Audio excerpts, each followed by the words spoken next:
어떻게 지난주 우리 손바닥 오전에 배웠던 말씀대로 마음속에 이 말씀을 손바닥을 쳐다보면서 오늘 오전에는 손가락 배웠죠, 그죠? 여러분들 손을 자주 보지 않습니까? 보면서 내가 주일날 무슨 말씀을 들었더라?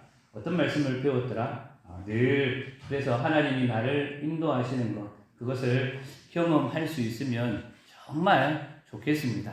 사실 예수 믿는다고 해도 예수 믿는 삶을 살지 못하는 분들이 의외로 많이 있습니다. 그럼에도 하나님의 묵시로 예수님의 흔적을 가지고 세상을 살아가는 것이 만만치 않습니다. 어렵지요.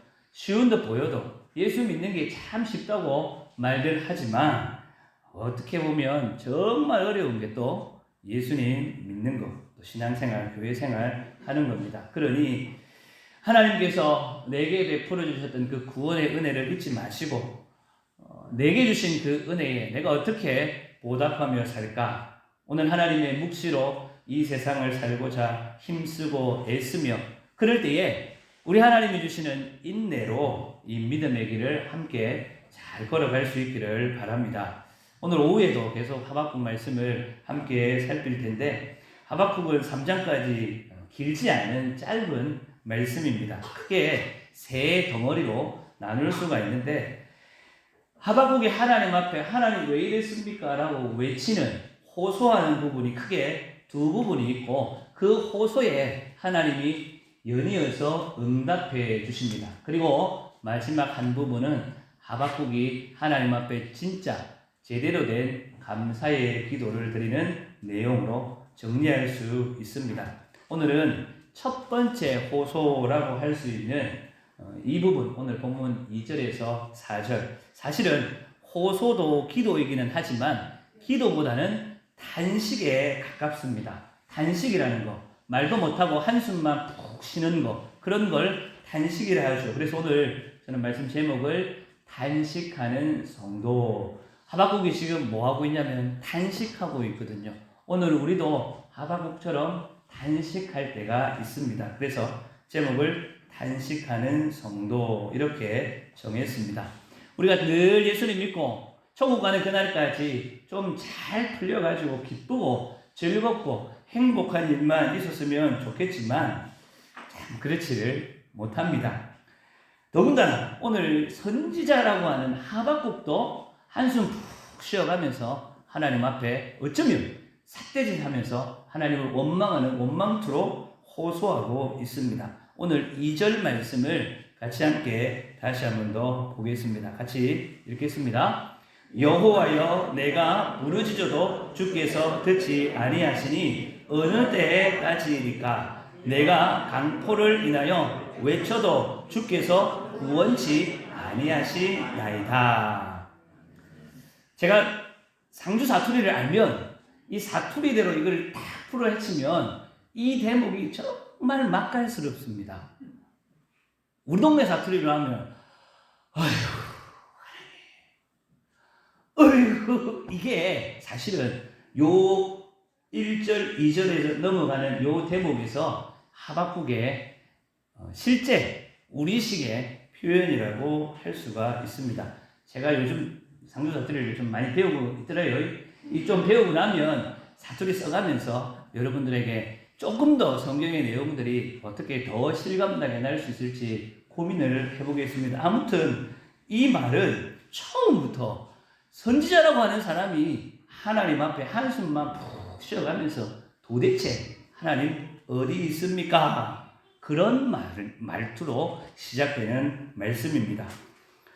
하박국은 요시야 왕 개혁을 선두했던 그 요시야 왕을 통하여서 가슴이 뜨거워졌습니다. 마치 다시금 이 유다 나라가 무언가 새롭게 하나님이 일하실 것만 같고 부흥과 변화가 일어날 것만 같은 그런 기대심을 많이 주었습니다. 그런데 갑자기 요시야 왕이 죽어버리고 모든 것이 하루아침에 물거품이 되어버렸습니다. 그러니 하박국이 얼마나 답답하겠습니까? 다 된 밥에 마치 재 뿌리는 형국처럼 그것도 온 세상을 주관하시는 하나님께서 그것도 하나님이 특별히 사랑하시는 이 유대 민족을 하나님이 어찌 이럴 수가 있습니까? 그래서 따지듯이 하나님께 묻는 것입니다. 처음에는 부르짖습니다. 오늘 본문에 보니까 부르짖다라는 표현이 나오는데 나중에는 외칩니다. 이 부르짖다라는 말하고 외치다라는 말이 말도 다르지만 그 내용면에 있어서 조금 더 강한 표현이 외치다라는 표현입니다. 그만큼 처음에는 그냥 소리 호래호래 질러서 하나님 어디 계십니까 했는데 외쳤다라는 것은 막 땅 치가면서 가슴을 두드려가면서 하나님 앞에 부르짖는 게 외쳤다 그런 뜻입니다. 여기다가 우리 번역에는 이 내용이 잘 안 나와 있습니다. 뭐냐면 부르짖을 때에는 하박국 혼자 하나님 앞에 소리를 막 지릅니다. 그런데 외칠 때에는 주변에 사람들이 있어요. 하박국 외에도 다른 사람들이 있는데도 불구하고 선지자라고 하는 이 하박국이 하나님 앞에 왜 이렇습니까? 라고 소리 지르고 있다라는 게 우리가 읽었던 2절의 말씀입니다. 그러면 왜 하박국이 처음에는 부르짖다가 나중에는 외치는 것까지 심지어 사람들이 있음에도 불구하고 그렇게 했는가? 오늘 2절에 보니까 한 단어로 딱 이렇게 표현합니다. 강포라고 합니다. 이 강포라고 하는 말 잘 안 쓰는 우리말인데요. 미련하고 험상궂고 사납다 그런 뜻입니다. 쉽게 말하면 맞았다 그런 뜻이에요. 폭력이 있었다 그런 말입니다. 하박국에게 폭력이 있었다, 누군가 와가지고 한 대 툭 때리고 갔다 그런 의미일 수도 있겠지만 실제로 때린 것보다는 하박국의 마음이 그만큼 누군가 얻어맞은 것처럼 심하게 상했다 그런 뜻입니다. 하나님이 주신 그 은혜로 유다의 회복을 위해서 기도하며 부르짖었는데 하나님께서 이 유다 사회를 변화시켜 주시기는커녕 오히려 이 호시아 왕이 죽고 난 뒤의 형국을 보니까 사회적인 분위기가 말이 아닌 것입니다. 도덕적으로는 이전보다 훨씬 더 부패해버렸고 영적으로는 하나님으로부터 더 멀리 멀어져 가는 이 유대 사회의 모습을 보면서 이스라엘 백성들의 모습을 보면서 하박국에게 이런 모습이 하나의 폭력과도 찾아왔던 것입니다. 이 강포한 유다의 모습, 이 하박국에게 마치 폭력을 행사하는 것처럼 보였던 이들의 구체적인 삶의 내용이 3절, 4절 말씀입니다. 사실 조금 어렵기는 한데 같이 한번 다시 읽어보겠습니다. 3절, 4절 말씀을 이어서 같이 읽겠습니다. 어찌하여 나로 간 악을 보게 하시며 패역을 목도하게 하시나이까? 대저 겁탈과 강포가 내 앞에 있고 변론과 분쟁이 일어났나이다. 이러므로 율법이 해이하고 공의가 아주 시행되지 못하오니 이는 악인이 의인을 애워쌌으므로 공의가 굽게 행함이니이다. 하나님의 죄를 징계하시고 벌 주시기는커녕 그것 그대로 인정해 주시면서 내버려 두시는 것 차마 내 눈으로는 볼 수 없습니다. 이런 의미입니다. 백성을 바른 길로 인도해야 될 하나님의 말씀, 율법은 백성들에게 아무런 영향도 주지를 못했습니다. 그리고 백성들은 율법과는 상관없이 하나님의 말씀이 뭐라고 기록되어 있든지 간에 그것과 상관없이 내 마음대로 자기의 탐욕과 이익을 위해서 살고 있었던 것입니다. 이런 상황인데도 하나님 도대체 무엇 하시는지 이 모든 상황을 수수방관하는 것처럼 보이는 그 하나님께 오늘 선지자가 외치는 것입니다. 그런 말을 하죠. 있는 자들, 가진 자들이 더한다. 당시 그 사회의 모습이 그랬습니다. 권력을, 부를 가진 사람은 더 이상 다른 사람을 위해서 그들이 가진 것을 사용하지를 못했습니다. 거기다가 오히려 가난하고 약한 사람들은 하나님의 말씀대로 정의롭게 살려고 하니 더욱 힘들고 고달플 수밖에 없었던 것입니다. 하박국의 호소, 탄식, 그리고 그의 고민이 바로 여기에 있습니다.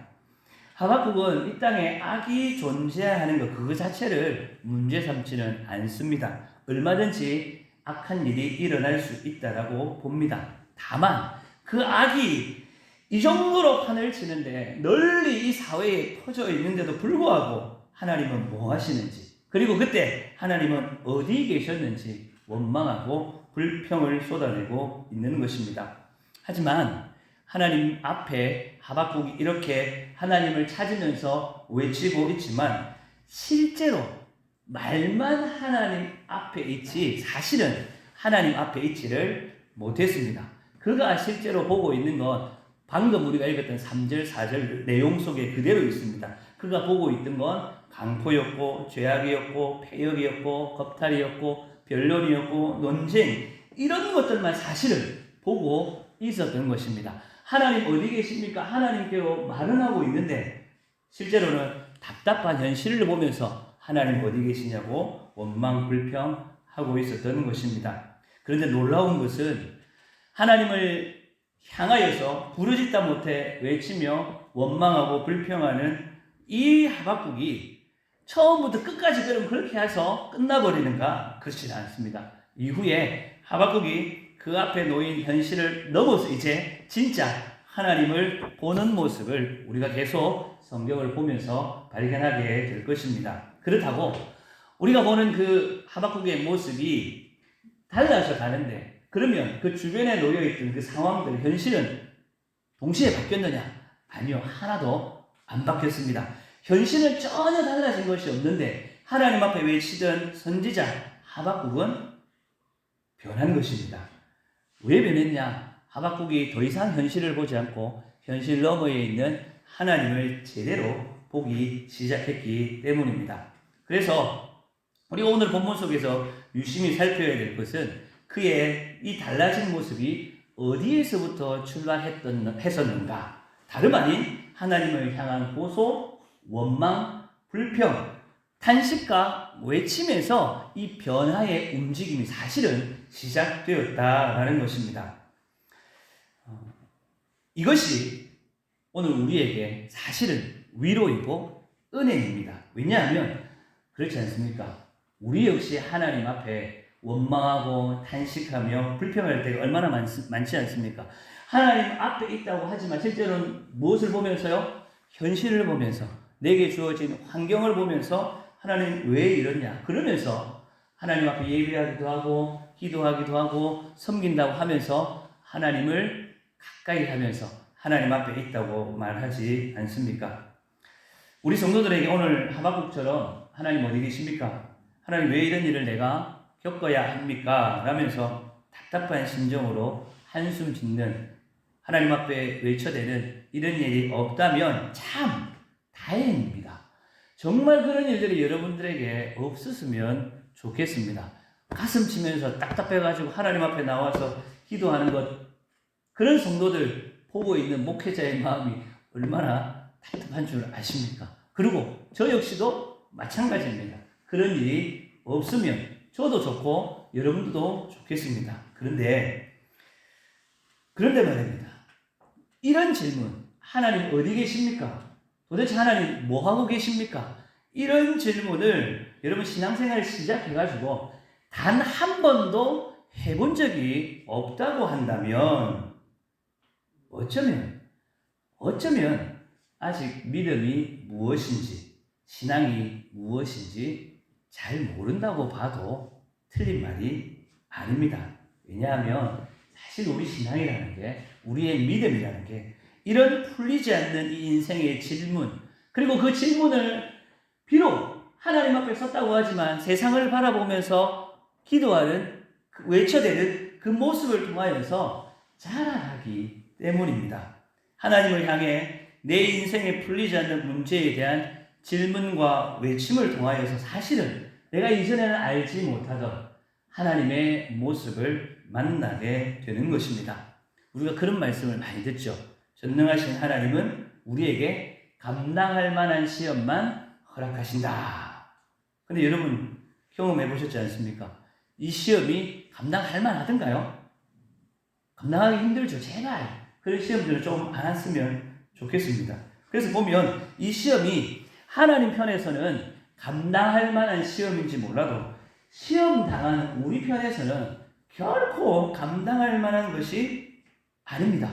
그래서 하나님 뭐라고 말씀하셨냐면 그 다음에 이어서 그렇게 말씀하셨어요. 우리가 피할 수 있도록 피할 길도 마련했다. 그렇게 말씀하십니다. 우리가 스스로 감당할 수 있는데 뭐 한다고 하나님이 피할 길을 만들어 놓겠습니까? 하나님 얄미우신 분 아니지 않습니까? 하나님께서 그러한 시험들, 내 힘에 부닥기는 힘겨운 그 시험들을 통하여서 우리를 이전보다 더 강하게, 그래서 그러한 시험이 다시 반복해서 올 때에는 넉넉하게 이겨낼 수 있도록, 한 단계 성장할 수 있도록, 그래서 나중에는 그 시험이 감당할 만한 시험으로 변하게 되는 것입니다. 그래서 하박국의 이 외침은 어쩌면 진짜 신앙생활 하는 맛을 알아가는 우리 성도의 모습이라고 할 수 있습니다. 대체로 많은 사람들이 처음 신앙을 가지고 신앙생활 시작할 때에 다 그렇죠. 자기 중심적으로 삽니다. 그래서 내가 잘 되면 무조건 좋고 내가 못 되면 무조건 싫은 거예요. 그리고 하나님을 어떻게 생각하냐? 도깨비의 방망이처럼 금나와라 뚝딱 해서 내가 원하는 걸 딱 주면 아이고 하나님 감사합니다. 뚝딱 했는데 안 나오면 하나님 뭐지요? 그러면서 원망하고 불평하며 지냅니다. 원망과 불평의 때를 하나님 편에서 그래도 지내고 나면 사실은 이제 그 이후에 깨닫게 되는 거죠. 아, 이것이 하나님의 은혜요. 하나님이 도우셨구나. 그러면서 우리도 모르게 하나님 편에 더 가까이, 그리고 하나님이 기뻐하시는 그 은혜의 분량까지 자라가게 되는 것입니다. 그런 의미에서 오늘 하박국의 모습은 신앙생활의 통과 의례와도 같습니다. 하나님 앞에서 진지한 고민 없이 혹은 고난 없이 평탄한 길을 가고 있다고 한다면 전능하시며 오늘도 온 세계를 창조하시고 통치자 되시는 하나님을 딱 거기까지만 알 수밖에 없습니다. 하나님은 우리 인생에 찾아오는 여러 가지 질문들, 그로 인한 고난과 고민을 통하여서 더 넓으신, 더 광대하신 하나님을 우리에게 보이고자 하시는 것입니다. 그래서 우리는 고난 중에 도망가고 회피할 게 아니라, 환난 중에 힘들어서 좌절할 것이 아니라 더욱 하나님께 부르짖고 외치면서 하나님을 찾아야 하는 것입니다. 그게 믿는 자, 성도의 모습입니다. 안타까운 것은 이런 성도의 모습이 점점 우리 성도들에게서 사라져 간다라는 것입니다. 하나님 없어 보이는 이 현실, 내 상황 앞에 아무런 대응도, 아무런 반응도, 아무런 질문도 하지 못한 채 무기력하게 그냥 세상 사람들이 살아가는 방식대로 살아간다는 것입니다. 고통스러운 현실 앞에서 때로는 원망과 불평의 탄식과 한숨을 짓더라도 하나님 앞에서 호소하고 부르짖어야 하는데 그냥 주저앉고 포기해 버린다라는 것입니다. 현실에 타협하면서 내가 하나님의 은혜로 구원받은 하나님의 자녀인데, 예수 그리스도 십자가의 공로로 거듭난 하나님의 백성인데 그 정체성을 잃어버린 채 세상 속에 그냥 짝하면서 아무런 무미건조하게 살아가는 것입니다. 그들과 구별 없이 힘없이 하루하루를 살아가는 게 오늘날 많은 성도들의 모습입니다. 아무리 공의가 무너지고 하나님 없어 보이는 이 세상 속에 살고 있다 하더라도 오늘 저와 여러분은 끊임없이 하나님을 찾고 부르고 구하며 외쳐야 하는 하나님의 백성, 하나님의 자녀임을 잊지 마시기를 바랍니다. 우리가 아무리 우리의 자녀가 망나니 짓을 하더라도, 사고 뭉치라고 하더라도 내 자녀임은 변하지 않지 않습니까? 아무리 우리 부모님이 늙고 병들어서 나이 많아서 아무리 자녀에게 해줄 것 없다 하더라도 부모는 부모이지 않습니까?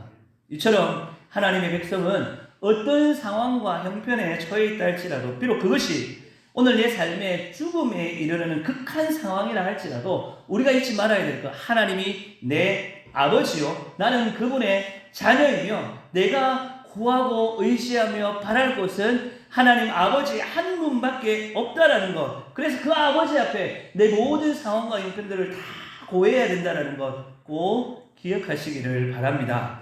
시대가 변해가면서 성도들의 삶의 모습에도 많은 것이 달라져 갑니다. 하나님을 찾고 구하는 기도도 그 모습이 많이 이전과도 달라졌습니다.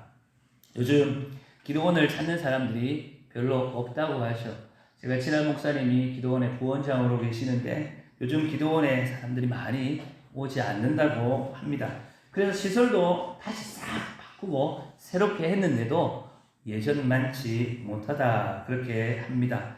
기도원에 가봐도 예전과 많이 다르다고 합니다. 그래서 그분 말이 어떻게 해서든 성도들이 찾아와서 기도하고 하나님 찾고 구할 수 있기 위해서 오늘도 힘쓰고 애쓰고 수고한다. 제발 좀 교회 성도들 데리고 오라. 부산이라서 제가 멀어서 가지를 못하는데 가까이 있으면서도 사실은 많이 가보지를 못했습니다.